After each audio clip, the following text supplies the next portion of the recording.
National Police magpapatupad ng maximum tolerance sa pagbabantay sa traslasyon. Ilang mga kalsada sa Maynila isasara simula mamayang gabi bilang paghahanda sa isasagwaang prosesyon bukas. Department of Health nagbabala sa banta ng stampede sa traslasyon. General amnesty para sa mga negosyante, private employer, self-employed na di nakabayad ng kontribusyon sa PhilHealth, ipinag-utos ni Pangulong Ferdinand Marcos Jr.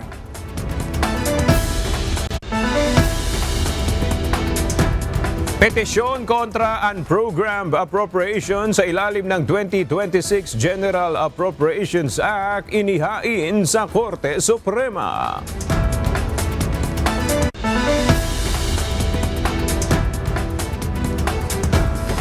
Danger zone ng Bulkang Mayon, tinanggalan na ng supply ng kuryente upang maiwasan ang pagpapabalik-balik ng mga residente.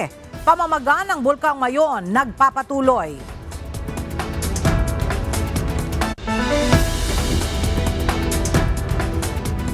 At isang babae sa Minnesota patay dahil sa pamamaril ng immigration agent sa Amerika.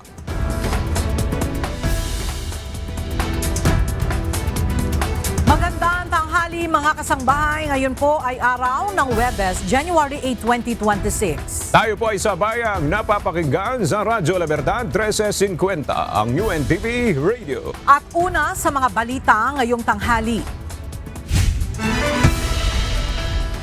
Magpapatupad ng maximum tolerance ang pambansang pulisya sa pagbabantay ng seguridad sa traslasyon ngayong taon. Kaya naman panawagan ni Manila Police District Spokesperson Major Philip Ines sa mga deboto sumunod sa mga ipinatutupad na panuntunan para maging maayos ang prosesyon. Mula sa Kamkrame, alamin natin ang detalye sa report ni Lea Ilagan live. Lea, ano ang bilin ng PNP Chief sa mga polis na nakadeploy para magpatupad ng seguridad sa traslasyon? Magandang tanghali sa iyo, Ella. Bili ng Manila Police District sa mga deboto sumunod sa ipinatutupad nilang panuntunan upang maging maayos ang aktibidad hanggang sa matapos ng prosesyon.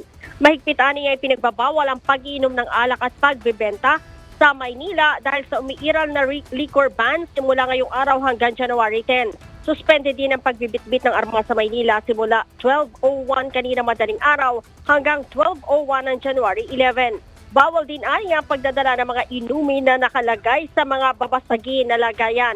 Bawal magdala ng mga matutulis at matatalim na bagay, ganun din ang payong, bag at bawal ang pagsusuot ng sombrero. Apila ng MPD sa mga dadalo sa traslasyon, ipakita ang pagiging tunay na deboto at hindi mga panatiko. Tiniyak naman ng Manila Police District na magpapatupad sila ng maximum tolerance hanggang sa matapos ang aktibidad, ngunit hindi anila sila mangingiming arestuhin ang mga hayagang lalabag sa bata. Ella? Maraming salamat, Lea Ilagan. 17 kalsada sa lungsod ng Maynila ang pansamantalang isasara simula mamayang gabi kaalinsabay ng idaraos na traslasyon bukas araw ng Biyernes. Dahil dito pinapayuhan ang mga motorista na iwasan muna ang naturang mga kalsada at dubaan sa mga alternatibong ruta. Mula sa Maynila, makibalita tayo kay Benedict Samson live. Benedict, anong oras ipatutupad ang road closure at ano-anong mga kalsada yung isasara dyan sa Maynila? Ayon nga sa Manila City Public Information Office ay simula mamayang alas 9 ng gabi ipatutupad itong road closure para dito sa 17 kalsada sa lungsod. Ito ay ang north at southbound ng Bonifacio Drive, Katigbak Drive, ngunit may inilaan namang isang linya para makapasok ng Manila at H2 Hotel ang isang motorista. Gayon din ang Independence Drive, Rojas Boulevard, ang east at westbound ng P. Burgos. Kasama rin sa isasarang kalsada ang Finance Road, Maria Rosa Street, Top Avenue, Romualdez at Ayala Boulevard. Sarado rin sa publiko ang Sipalangka Street, P. Casal, Legarda Street, Quezon Boulevard, Lerma Westbound, MacArthur Bridge at Jones Bridge. Samantala, ang ipatutupad naman na road closure sa iba pang kalsada ay depende sa magiging pag-usad ng andas. May inilabas namang alternate route ang Manila City LGU sa kanilang social media para sa mga maapektuhang motorista.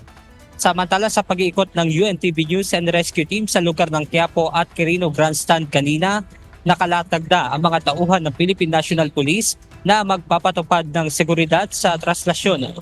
Gayun din ang mga medical personnel ay naka-standby na sa lugar para naman sa mga lalahok na mga ngailangan ng atensyong medikal. Aga kaugnay nga nitong traslasyon ay pagpapatupad din nga dito ng liquor at firecracker ban sa paligid ng Quirino at ng Quiapo area upang matiyak nga ang seguridad at kaligtasan ng mga lalahok sa traslasyon. Yan muna ang ating update mula rito sa Maynila. Balik sa inyo dyan, Aga. Maraming salamat, Benedict Samson. Nagbabala ang Department of Health sa mga dadalo sa traslasyon ngayong taon sa posibilidad na stampede na maaaring mangyari kasabay ng religious event na idaraos bukas. Sa isang pahayag, sinabi ng DOH na maaaring mapuno ng maraming mga tao ang makikitid na mga kalsada na dadaanan ng prosesyon na maaaring mauwi sa stampede at magdulot ng pagkasugat o pagkasawi. Ayon sa DOH, ilan sa mga palatandaan ng stampede ay ang matinding pagtutulakan ng mga tao, hirap na makahakbang, at posible ring makaranas ng hirap sa paghinga. Payo ng kagawaran, kapag napansin na ang mga senyalis na ito, ay agad nang lumayo at magtungo sa mas maluwag na lugar para makaiwas sa posibleng aksidente. Ipinagutos na ni Pangulong Ferdinand Marcos Jr. ang General Amnesty para sa mga negosyante, private employers at self-employed na di nakabayad ng kontribusyon sa Philippine Health Insurance Corporation o PhilHealth. Sa isang video message na inilabas ng Pangulo ngayong umaga, sinabi nito na gagawin niya ang tinatawag na one-time waiver para sa interes ngayong 2026. Alam naman namin na yung 3% na binabayad para sa PhilHealth medyo na buwan-buwan ay ramdam ng ating mga kababayan. Kaya gagawa po tayo at inutusan ko po ang PhilHealth. Gagawa tayo ditong taon na ito, 2026, ang tinatawag naming one-time waiver para sa interes ngayong taon 2026. Ayon kay PBBM, bibigyan ang mga employer ng 1 taon para mabayaran na lahat ng na-missed na contributions mula taong 2013 hanggang 2024 na ayon sa kanya ay makakatulong sa nasa 300,000 mga benepisyaryo. Hinikayat din ng Pangulo ang mga employer na i-update ang lahat ng information at magparehistro sa YAKAP program. Iniulat ng Philippine Health Insurance Corporation o PhilHealth na mas papalakasin nila ang kanilang hakbang para matiyak na hindi mapupunta sa pandaraya ang insurance claims. Dahil sa malaking pondo na inilaan sa ilalim ng 2026 General Appropriations Act, ayon sa PhilHealth, mas palalawakin nila ang benefits package. Narito ang report ni Nel Maribohok.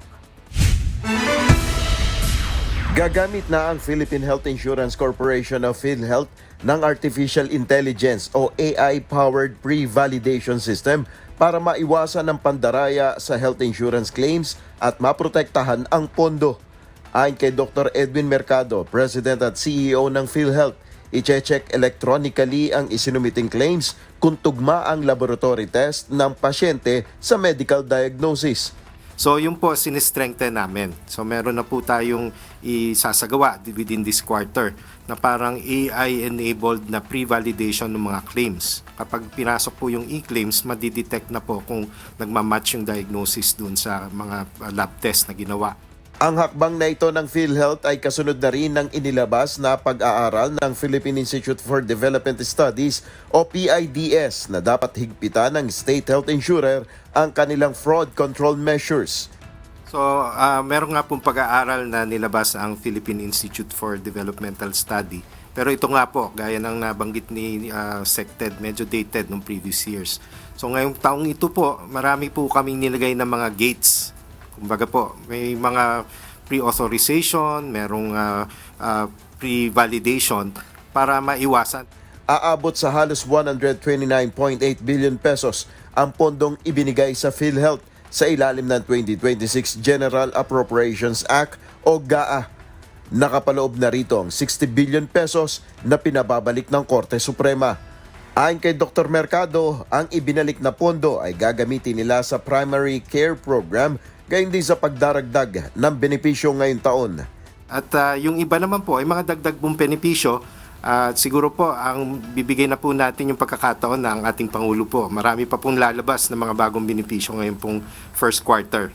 Hayaan na po natin ang ating Pangulo mag-announce. Nel Maribuhok, UNTV News and Rescue. Diyos ang aming sandigan, serbisyo publiko ang aming pinahalagahan. Hindi pipigilan ng Department of Health ang sinuman na lumapit sa mga halal na bayan o halal na lingkod bayan para sa medical financial assistance sa pamamagitan ng Guarantee Letter o GL. Pero ayon kay Health Secretary Teodoro Herbosa, hindi na kailangan ng guarantee letter sa DOH hospitals dahil ipinatutupad na ng pamahalaan ang zero balance billing program. Ayon sa kalihim, inaasahang bago matapos ang Enero o sa kalagitnaan ng Pebrero ay ilalabas na nila ang guidelines para sa medical assistance for indigent and financially incapacitated patients o MAIFIP. Mahigpit anya nilang ipatutupad ang Section 19 na nakasaad sa 2026 General Appropriations Act na nagbabawal sa mga politiko na sumali sa mga pamamahagi ng anumang uri ng financial aid. So sa taong bayan, zero balance billing na po ang inutos ng presidente. Bayad na ang bill nyo. Kahit 2 million, 2.7 million yung malaking bill na binayaran ng DOH para sa pasyente. Zero balance. Magpa-admit kayo sa basic accommodation at zero balance po. Hindi kayo withhold ng treatment. Treatment will be given to you. Tiniyak ng House Committee on Public Accounts na gagawa ng mga hakbang ang Kamara para hindi mapanghimasukan ng politika ang pamamahagi ng tulong ng gobyerno sa publiko sa ilalim ng 6.793 trillion pesos 2026 national budget. Tiniyak ni House Committee on Public Accounts Chairperson at Bicol Saro Party List Representative Terry Ridon ang congressional oversight at hinikayat din ito ang partisipasyon ng publiko para matiyak ang transparency at pananagutan sa paggamit ng kaba ng bayan. Kabilang na rito ang pagtitiyak na maipapatupad ang pagbabawal sa mga politiko na manghimasok sa pamamahagi ng mga tulong pinansyal ng pamahalaan. Kasabay nito ang pagbibigay diin sa kahalagahan ng masusing pagbabantay ng Kongreso katuwang ang publiko sa mga ahensya ng pamahalaan. Whether congressman man yan, senador man yan, mayor man yan, lokal na official man yan.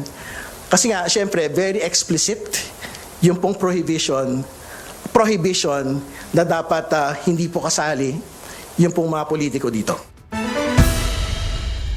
Mahigit 5,500 ang pumasa na mga bagong abogado sa 2025 bar examinations. Inaasahang manunumpa ang mga ito sa February 6. Hinikayat naman ng mga hindi pinalad sa bar exams na mag-review at muling kumuha ng pagsusulit sa susunod na bar exams. Narito ang report ni Dante Amento.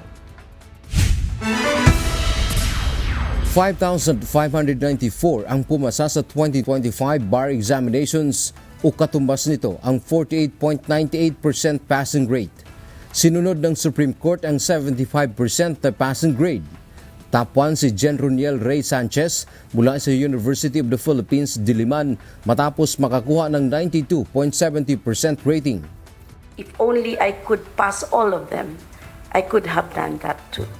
But as you know, the best I could do was to support them, to inspire them, to make them know that I am here to give them a just bar. Ayon kay 2025 Bar Chairperson Associate Justice Ami Lazaro Javier, isasagawa sa February 6 ang oath-taking ng mga bagong abogado. Kasabay nito ang signing ng Roll of Attorney Aminado si Justice Lazaro Javier na nananatiling isa sa pinakamahirap na bar exam sa mundo, ang Philippine Bar Examination. The others, they already do multiple choice. But the Philippines, I think, our bar is the hardest of all. Very, very challenging and very much different from the rest of the world.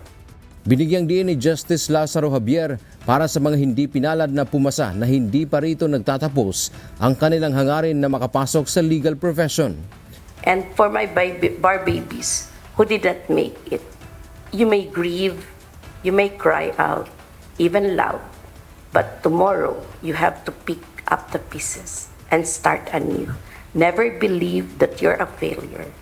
Never believe that you are hopeless. Anya, mahalagang mag-review at kumuha ulit ng pagsusulit. Isasagawa ang 2026 bar examinations sa September 6, 9 at 13. Review, refresh, and then take the bar again because you would never know. There would be no closure. You must have a closure. And the closure is the successful taking of the bar because you will be a lawyer. Dante Amento, UNTV, News and Rescue. Diyos ang aming sandigan, serbisyo publiko ang aming pinahahalagahan. Hindi napigilan ng ilang magulang at kaanak na maging emosyonal dahil mayroon ng abogado sa kanilang pamilya.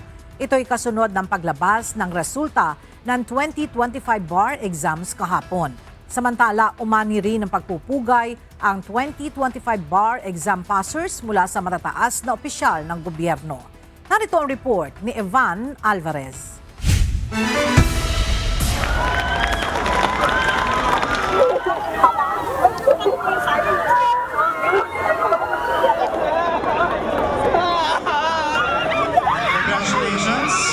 Puno ang bakura ng Supreme Court kahapon ng mga bar takers at kanilang mga taga-suporta nang ilabas ang resulta ng 2025 bar examinations.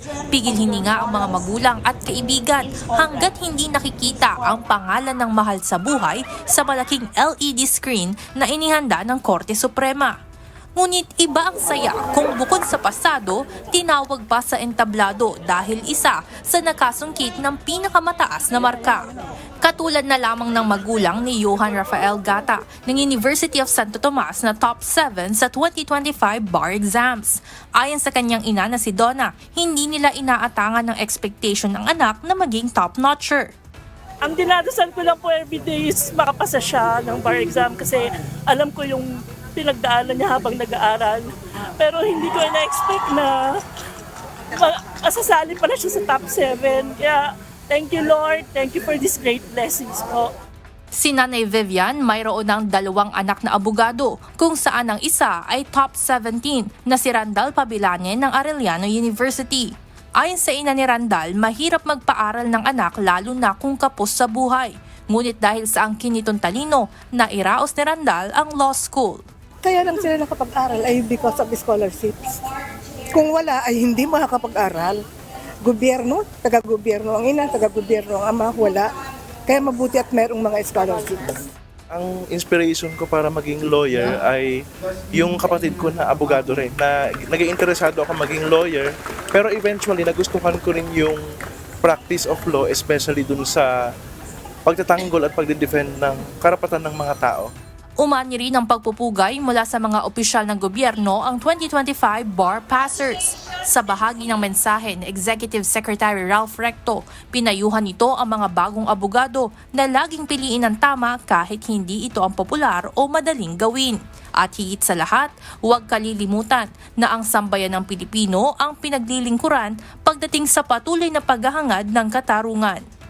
Bumati rin si Akbayan Party List Representative Chel Jokno at sinabing palaging dalhin sa puso at isipan ang paninindigang maglingkod at pangalagaan ang kapakanan ng kapwa Pilipino, lalo na ang mga walang kakayahang ipaglaban at ipagtanggol ang kanilang mga karapatan.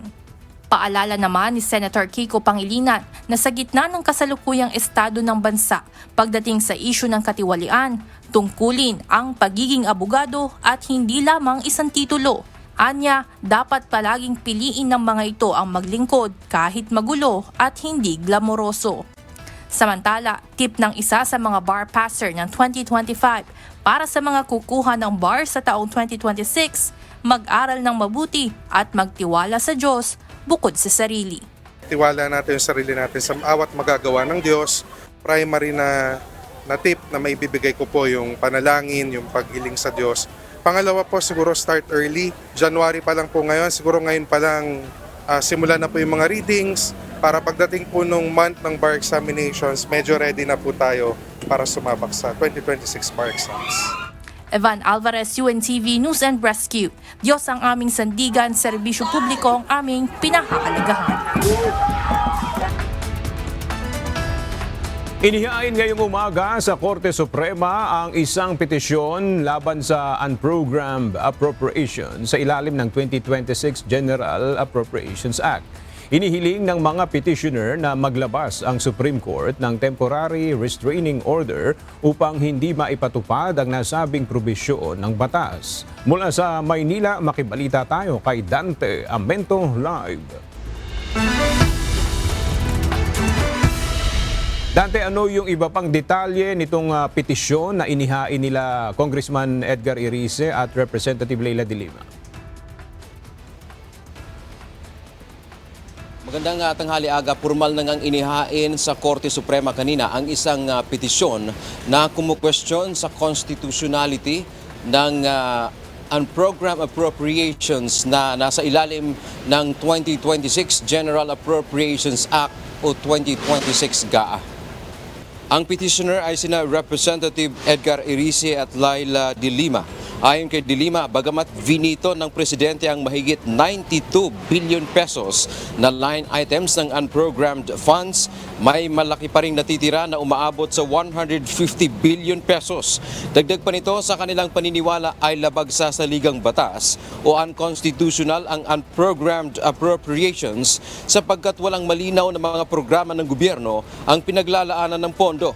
Kaya sila dumulog sa korte ay para na rin magkaroon ng guide ang Kongreso sa paglikha ng budget. Kailangan natin ng categorical ruling ngayon, ipapa-interpret natin sa ating Korte Suprema, ano ba talaga? Constitutional ba o hindi? Ang pagkakaroon ng unprogrammed appropriations sa batas na tinatawag na General Appropriations Act. Hindi rin naniniwala si Representative de Lima sa sinabi ni Senate Committee on Finance Chair Senator Sherwin Gatchalian na dahil targeted items o may malinaw na umanong pagkakagastusan ang 150 billion pesos na natirang unprogrammed funds ay hindi na ito magagamit sa katiwalian. Binigyang din ito walang partikular na mga proyekto na nakalagay kung saan mapupunta ang pondo. Guarantee is one thing and then reality is another. Execution is another. Kasi kung targeted items, bakit nga hindi na lang ninagay sa programmed appropriations? Aga, kabilang nga sa hiningi ng mga petitioner na sina Representative de Lima at Irice sa ating kataas-taasang hukuman ay maglabas muna ng Temporary Restraining Order o TRO para pigilan ang ehekutibo na ipatupad ang unprogram yung pagpalalabas ng nasabing pondo sa ilalim ng unprogrammed appropriations ng 2026 GAA. Yan man ang ating update mula dito sa Maynila. Tayo aga. Maraming salamat, Dante Amento. Naniniwala si Bicol Saro Party List Representative Terry Ridon na ang posibleng ihaing bagong impeachment complaint laban kay Vice President Sara Duterte ay nakabatay sa katotohanan at accountability. Ito ay bilang tugon sa pahayag ni Senator Amy Marcos na ang pork barrel funds umano sa 2026 ay posibleng gamitin upang isulong ang panibagong impeachment laban sa Vice Presidente. Ang detalye sa ulat ni Rosalie Coz.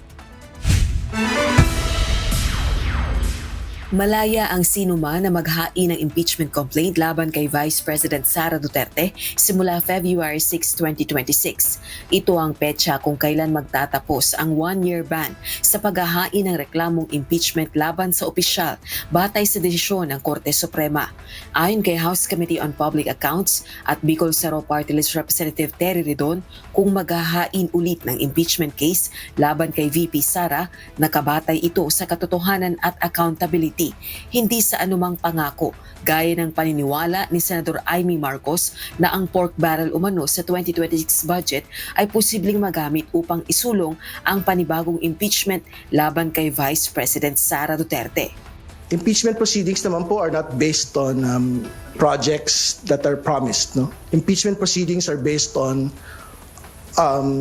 quests for truth and accountability, particularly on the use of confidential funds. No? So the basis for the impeachment last year has not changed actually for 2026. So if House members or civil society would want to file it again as soon as the one-year ban is finished, I think they are free to do so. And I don't think they will be motivated by any promises of any projects for 2026. Sa kasalukuyan, wala pang inilalabas ng desisyon ng Supreme Court kaugnay ng apela ng Kamara sa desisyon nito sa impeachment case laban kay VP Sara. Pero ipinaliwanag ni Congressman Redon ang posibleng maging kahinatnan anuman ang maging hakbang ng kataas-taasang hukuman, gaya ng kung maglalabas ng desisyon ang Korte pabor sa House of Representatives. So hopefully from today up until the 5th of February 2026, the Supreme Court will basically dispose of the matter already. Kasi syempre, pagka it is favorable to the House, it basically would mean that you don't need another impeachment complaint against the Vice President at this point. It basically means that the Senate will have to proceed to trial if it is favorable to the House. Ngunit paano naman kung sumapit na ang February 6 at wala pa ring desisyon ng Korte Suprema o kung pagtitibayin nito ang unang desisyon hinggil sa impeachment case? Pero syempre, if it is unfavorable to the House will have to implement the new rules of impeachment that the Supreme Court wants us to implement. No? So that would have to guide us by the 6th of February pagka nagkaroon po ng new impeachment complaints. Samantala, si House Senior Deputy Minority Leader at Caloocan 2nd District Representative Edgar Erice iginiit na hindi siya maghahain ng impeachment complaint laban kay VP Sara. Naniniwala rin ito na kung may maghahain ng reklamong impeachment laban sa Vice Presidente, dapat gayon din laban kay Pangulong Ferdinand Marcos Jr. na sa flood control corruption scandal. Doon sa impeachment ni VP Sara, masagwa na ang pa-file namin si VP Sara ng 125 million confidential funds, 500 million na debt and funds as against the trillion pesos na hindi pa rin naipapaliwanag ni Presidente Marcos kung bakit niya pinayagan for 3 years na salaulain ng Kongreso yung pondo na yon. Dapat kung gusto natin ng makatarungan, hindi lang yung dahil kampi-kampihan sa politika, di pareho na lang silang humarap sa impeachment court. Pareho silang magpaliwanag doon sa mga akusasyon sa kanila. Rosa Licoz, UNTV News and Rescue. Diyos ang aming sandigan, serbisyo publiko ang aming pinahahalagahan. Itinanggi ni House Deputy Minority Leader at ACT Teachers Party List Representative Antonio Tinio na pinag-usapan ang issue ng impeachment sa deliberasyon ng 2026 budget. Gayunman, naniniwala ang kongresista na isang paraan para mapakilos ang mayorya ng House members upang suportahan ang inisyatibo ng administrasyon ay sa pamamagitan ng pambansang pondo. Mula sa House of Representatives, nagbabalik si Rosa Licoz live. Rosalie, ano yung detalye sa paliwanag ni Congressman Tinio yung ugnayan ng impeachment issue at national budget? Aga, walang partikular na pondong nakalaan para sa impeachment process. Yan ang tugon ni House Deputy Minority Leader at ACT Teachers Party List Representative Antonio Tinio nang tanungin kung napag-usapan ba yung issue ng paghahain ng panibagong impeachment complaint laban kay Vice President Sara Duterte sa deliberasyon ng pambansang pondo para sa taong ito. Pakinggan natin ang pahayag ng kongresista. Wala namang specific budget for impeachment, no? So definitely walang ganong usapan, pero mas ang realidad ay paano ba napapakilos ng administrasyon ang supermajority para suportahan ang ano bang inisyatiba ng administrasyon. Gayunman, naniniwala ang kongresista na nagagamit nga ang national budget para suportahan ng House Majority members ang anumang isinusulong ng administrasyon, kabilang na rito yung sa issue ng impeachment. Ginawa nito ang pahayag matapos sabihin ni Senator Amy Marcos na ang pork barrel umano sa 2026 budget ay posibleng magamit para itulak ang panibagong impeachment laban sa Vice Presidente. The budget is always used to incentivize the majority to support whatever is the initiative of Malacanang. No? So kung whether it's for passing an anti-people bill, no? For example, ito nga yung rice tariffication law, no? Or some such measure, or kung gusto itulak ang impeachment, di pwede rin gamitin yon as a general incentive. Dagdag pa nito, ito ang umiiral dahil sa bulok na sistema ng politika sa bansa. Sa kasalukuyan aga ay inaantayo pa ng makabayan lawmakers yung desisyon ng Korte Suprema sa motion for reconsideration kaugnay ng impeachment case laban kay VP Sara Duterte. Pero pinaghahandaan na rin nila yung posibilidad ng pag-endorso ng panibagong impeachment complaint. Balik sa iyo, Aga. Maraming salamat, Rosalie Coos. Tumigil na si Senator Amy Marcos na sumama pa sa pag-iimbestiga ng Senado sa nangyaring anomalya sa flood control projects. Ayon sa Senadora, pinipigil umano sila upang huwag madamay sa issue ang matataas na opisyal ng pamahalaan. Ang detalye sa report ni Jed Neresina. Pinipigilan umano sina Senator Amy Marcos na ungkatin ang posibleng pagkakasangkot ng ilang mataas na opisyal ng pamahalaan sa kontrobersyal na flood control projects.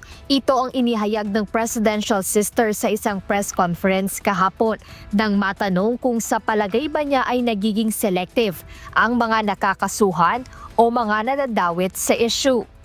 Pero sa totoo lang, nag-give up na ako dito sa flood control investigation. Mula nung tinanggal si Senator Marcoleta, pinipigil naman kami talaga na wag aakyat hanggang sa mabababang posisyon lamang ng DPWH, hanggang sa mga kontratistang pinag-utusan. Mga big time, ayaw banggitin, pinagbabawalan kami. Tapos na yung 1 minute mo, yung 10 minutes mo. Puros ganon. Kaya sa totoo lang, surrender na ako. Wala na talagang mangyayari rito. Moro-moro na lang to. Dagdag ng senadora, puro na lang si dating House Appropriations Chairperson at resigned ako Bicol Party List Representative Zaldico ang nababanggit. Ito ay kahit pa may mga pangalan ng mas matataas pang opisyal ang lumilitaw na sa iba't ibang mga pahayag. Agad namang pinabulaanan ni Senate President Vicente Tito Soto III ang mga naging pahayag ni Senator Marcos. Ayon kay Senator Soto, walang nagbabawal ng kahit ano o sa kahit sino sa Senado, kaya't pawang imbento lang aniya ang mga pahayag na ito. Para naman kay Senate Blue Ribbon Committee Chairperson, Senator Panfilo Ping Lacson, bilang paggalang sa lahat ng mga senador ng 20th Congress at mga kawani ng Blue Ribbon Committee, piniling niyang huwag ng patulan ang tinawag niyang unfair, hindi totoo at walang basihang mga akusasyon ni Senator Marcos. Jed Neresina, UNTV News and Rescue. Diyos ang aming sandigan, serbisyo publiko ang aming pinahahalagahan. Iginiit ni Senator Amy Marcos na patuloy na ginagampanan ni Senator Ronald Bato de la Rosa ang kanyang tungkulin bilang mambabatas sa kabila ng matagal nitong hindi personal na pagdalo sa Senado. Ito ang pahayag ni Senator Marcos nang matanong kung nasaan ang senador. Kasabay nito, kinwestiyon din niya kung may hawak nga bang warrant of arrest ang mga law enforcement agency laban kay Senator de la Rosa. Nagbabalik si Jed Neresina. Magdadalawang buwan nang hindi nakikitang personal sa Senado si Senator Ronald Bato de la Rosa. Dahil dito, marami ang nagtatanong kung nasaan na ang senador at kung nakakaapekto ba ito sa kanyang mga trabaho. Ngunit nitong Miyerkules, dinipensahan ito ni Senator Amy Marcos. Ayon sa senadora, patuloy na ginagampanan ni Senator de la Rosa ang kanyang tungkulin bilang mambabatas kahit pa matagal na itong hindi nakikita sa Senado. Ang alam ko, nagtatrabaho pa rin kasi nakakapirma pa rin eh. Pumipirma pa rin, nagtatrabaho pa rin. Kaya medyo hindi naman yata tama yung sinasabi na no work, no pay. Kasi he's still working, sa totoo lang. Wala namang iba pang detalyeng ibinigay si Senator Marcos kung ano ang dahilan ng senador sa kanyang hindi pagpapakita o kung kailan siya babalik. Ngunit nagsimula ang sunod-sunod na pagliban ni Senator de la Rosa matapos ihayag ni Ombudsman Crispin Remulla na naglabas na umano ng warrant of arrest ang International Criminal Court o ICC laban sa kanya. Kaugnay ito ng war on drugs noong panahon ng Administrasyong Duterte. Kaya hinamon ni Senator Marcos ang law enforcement agencies na isilbi o ilabas na ang warrant of arrest laban kay Senator de la Rosa kung talagang mayroon na nito. Ang akin lamang bakit announce na meron ng warrant? Parang tinatakot yung tao. Kung may warrant na, iserve na. Bakit inuupuan? Ano bang timing ang inaasahan? Dapat na aniya itong ilabas at isilbi upang formal na masagot ng mga abogado ng mambabatas. I'm not sure why they're dangling this like a Damocles sword over Senator Bato de la Rosa. I think it's unfair, and if the warrant is actually there, it should be issued, it should be served and responded to by the lawyers. Sa ngayon, ayon sa presidential sister, hindi pa sila muling nagkakausap ni Senator de la Rosa. Tanging asawa at mga anak lang ng senador ang kanyang nakakamusta.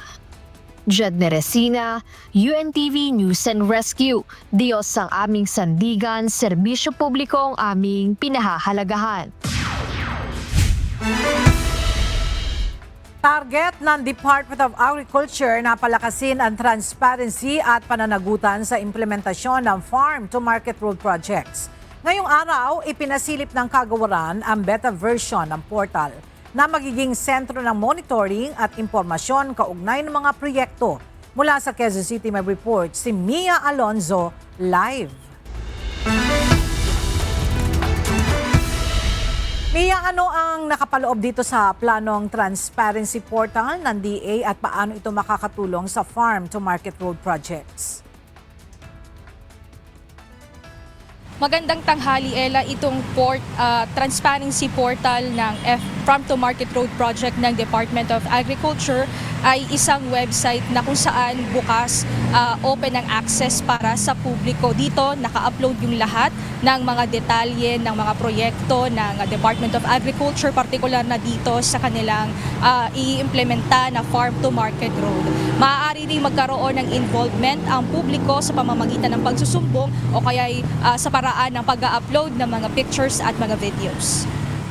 Bilang bahagi ng hakbang para matiyak na magiging maayos at tuloy-tuloy ang pagpapatupad ng mga proyektong infrastruktura sa agrikultura, target ng Department of Agriculture na palakasin ng transparency at pananagutan sa implementasyon ng Farm-to-Market Road Project na ngayon ay nasa kanila na itong pangangalaga mula sa dating pamamahala ng Department of Public Works and Highways. Kanginang umaga ipinasilip ng Bureau of Agricultural and Fishery Engineering ang beta version ng Transparency Portal na ilulunsad ng ahensya. Dito maaaring mamonitor real-time ng publiko ang lahat ng detalye sa projects magmula sa bidding process, planning at aktwal na implementasyon. Pwede ring mamonitor ang progreso ng FMR kung natapos na o mayroon pang hindi gumagalaw. So nakalagay na din dyan, ilan yung kilometers natin na na-generate. Naku, alam pa yung hindi po natin nakukumpleto. So very transparent po tayo. Nakikita ko natin kung hindi pa nakukumpleto or nakukumpleto na po natin yung ating project. Makikita din po natin yung ating nakatulong ba ito, yung FMR natin. Ilang farmers ang natulungan ng ating FMR, ilang communities. Tayo ba ay napabilis natin ang transport ng ating movement ng ating mga produkto at ilang tonelada na ng produkto ang nakadaan sa ating mga FMRs. Dito maaaring magkaroon din ng involvement ng publiko na kuhanin ang pansin ng mga opisyal ng DA sa pamamagitan ng pagsusumbong gaya ng pag-upload ng mga pictures o videos ng kanilang reklamo.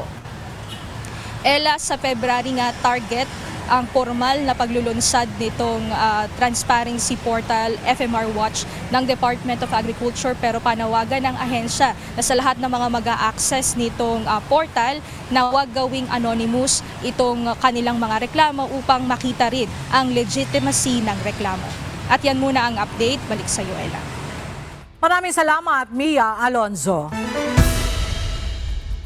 Pinangunahan ni Pangulong Ferdinand Marcos Jr. ang inaugurasyon ng Camalaniugan Bridge sa munisipalidad ng Alcala sa Cagayan kanina. Hudyat ito ng tuluyang pagkumpleto sa bridge project na personal pang ininspeksyon ng Pangulo noong October 14, 2025. Ang 1,580 meters Camalaniugan Bridge ang magdudugtong sa mga bayan ng Camalaniugan at Apari, isa sa mahalagang bagong ruta sa probinsya. Pagsisilbihan ng bagong tulay ang nasa 6,000 travelers kada araw na sumusuporta sa kalakalan sa rehiyon, agrikultura, logistics at turismo. Ayon kay Pangulong Marcos, magbubunga ito ng pagsigla ng ekonomiya sa rehiyon. I am sure na itong tuloy na ito, ako'y nakakasiguro na ang tuloy na ito, magbabago ang ekonomiya sa magkabila ng tuloy na ito. Mabubuksan, maraming mabubuksan. And this will give many opportunities for our mga in the surrounding areas, mabibigyan ng mga opportunities for new jobs, for new businesses. And I'm sure that you will feel the effects, the economic effects in a very short time. Mahigpit pa ring binabantayan ng Armed Forces of the Philippines ang sitwasyon sa Abra de Ilog sa Occidental Mindoro, bunsod ng operasyon laban sa armadong grupo sa lugar.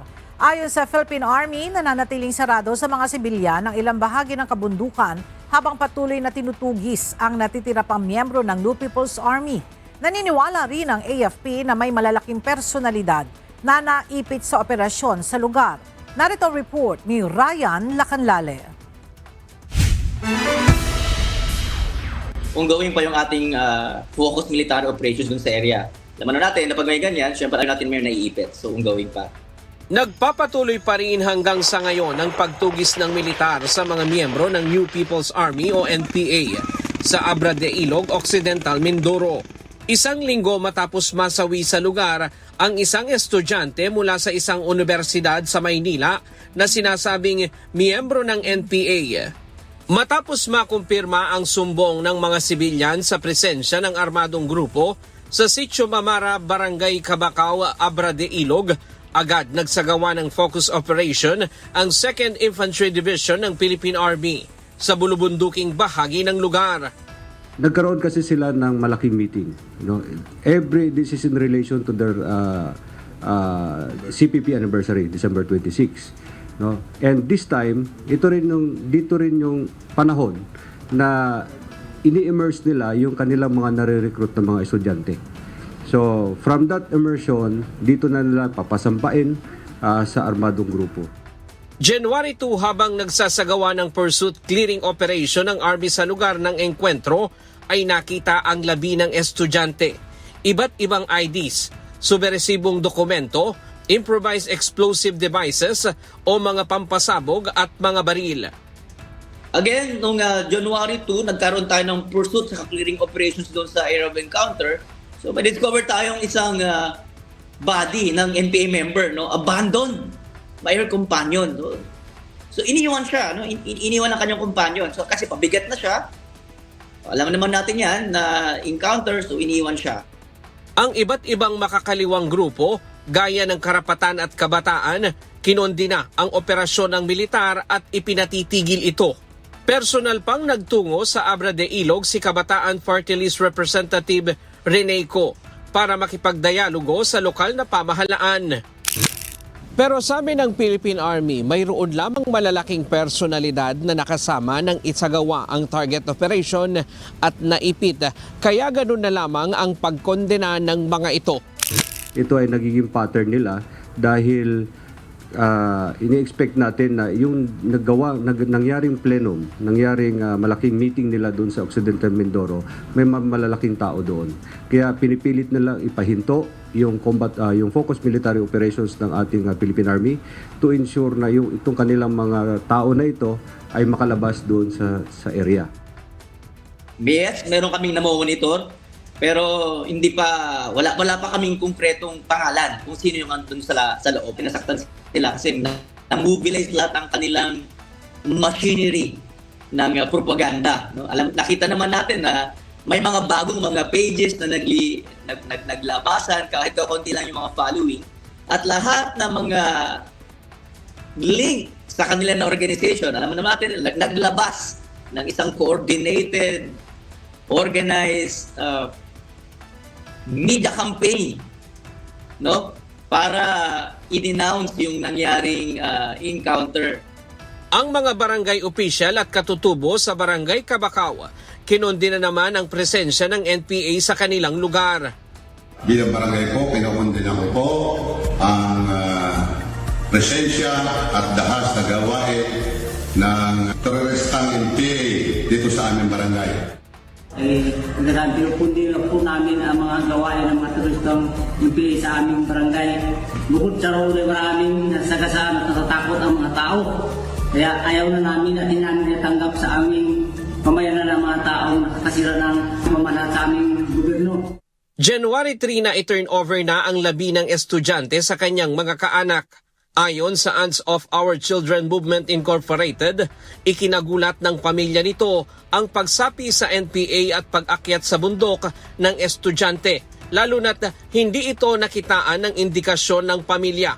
Humiling din sila na panatiliin na lang pribado ang kanilang pagkakakilanlan para hindi na magamit pa sa propaganda. Yung family gulat na gulat kasi hindi nila akalain na aakyat ng bundok. Yung nanay iyak na iyak mula nung kinuha po namin, nung sinundo po namin from the airport, iyak na iyak kasi hindi ito yung gusto nila talaga, na hindi ito nila inaasahan kasi walang indicators na pinapakita ang bata kasi magaling talaga ito sa time management. Ryan Lacanlale, UNTV News and Rescue. Diyos ang aming sandigan, serbisyo publiko ang aming pinahahalagahan. Nagsagawa ng kilos protesta ang mga militanteng grupo sa Gate 2 ng Camp Aguinaldo upang kondenahin ang military operations laban sa New People's Army o NPA sa Abra de Ilog Occidental, Mindoro. Nagbabalik si Ryan Lacanlale live. Ryan, ano ang partikular na hinihiling nitong mga militanteng grupo? Pangunahing ilang nila ngayon ay ilitaw si Chantal Aninoche na nandoon umano sa area nang magsagawa ng operasyon ang Armed Forces of the Philippines laban sa New People's Army o NPA.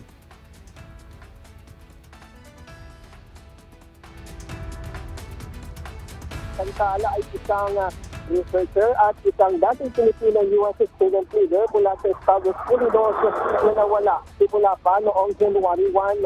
Sabi ng Karapatan, inaalam pa nila kung paano napunta sa lugar si Chantal at ang nasawing estudyante mula sa isang universidad sa Maynila. So kung paano po pumunta doon, yun pa po yung aming iniimbestiga rin, no? Paano pumunta ron si Jerlyn, no? At saka si Chantal, no? At the same time, we were made aware na, for example, yun yung nangyari kay Jerlyn dahil po doon sa reports din po sa local community, ganun din po kay Chantal. Ang aming po nakuhang ulat ay nandun sila pareho para doon sa immersion program. Patuloy nag-iit ng grupong karapatan, may 3 pang katutubong nasawi bukod sa estudyante na nauna namang itinanggi ng AFP.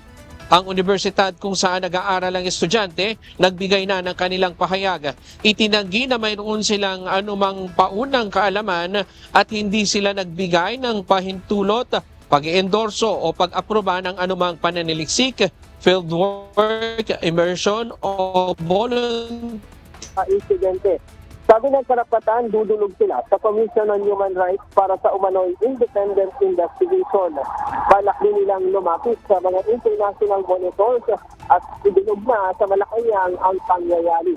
Nagtungo rin sa area o sa Abra de Ilog aga yung grupong karapatan, yung tinatawag nilang fact-finding team para magsagawa ng investigasyon doon sa lugar. Pero hindi nga sila pinapasok dahil patuloy pa rin ang operasyon ng AFP doon sa Abra de Ilog. Ganito na yung latest mula dito sa Cap Aguinaldo. Balik kayo, Aga. Maraming salamat, Ryan Lacanlale.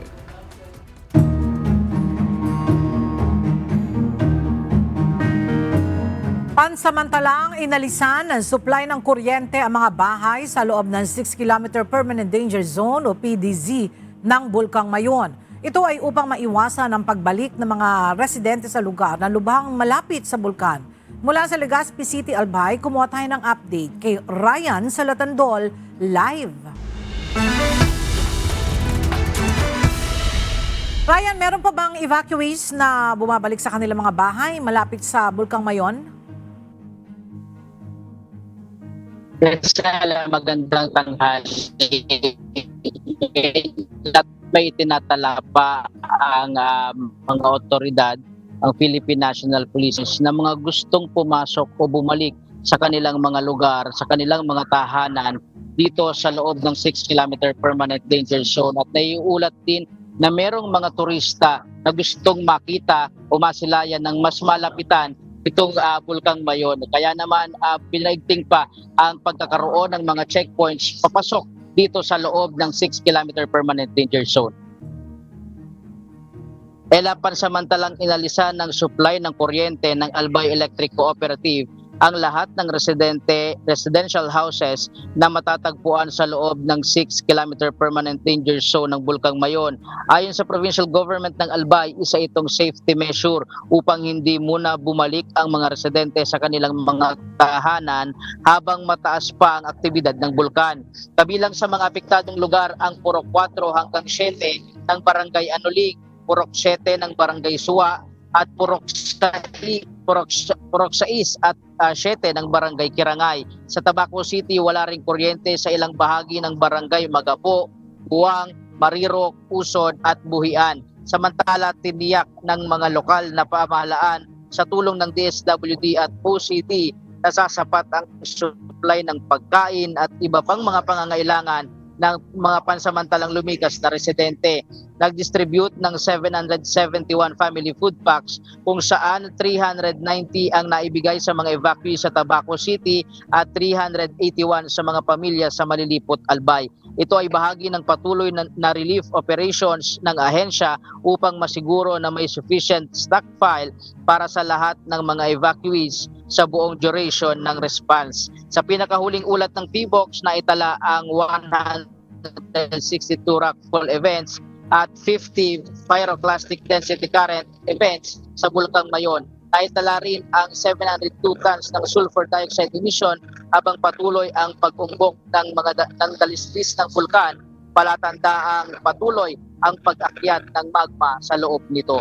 At sa ngayon, ay isa din sa kinumpirma ng provincial government ng Albay na nagkakaroon na ng manipis na ashfall dito sa ilang parte ng probinsya, lalo tigit dito sa parte ng Daraga at Kamalig, Albay. Yan muna ang latest live mula dito sa Albay. Balik sa iyo, Ella. Maraming salamat, Ryan Salatandol. Naka-heightened alert pa rin ng Philippine National Police Regional Office 5 para sa anumang emergency response sa paligid ng Mayon Volcano.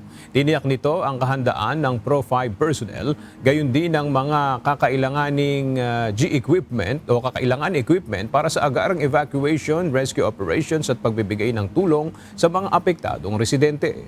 Pinapayuhan ang publiko na maghanda ng emergency kits, sundin ang evacuation orders at iwasan ang mga delikadong lugar sa paligid ng bulkan.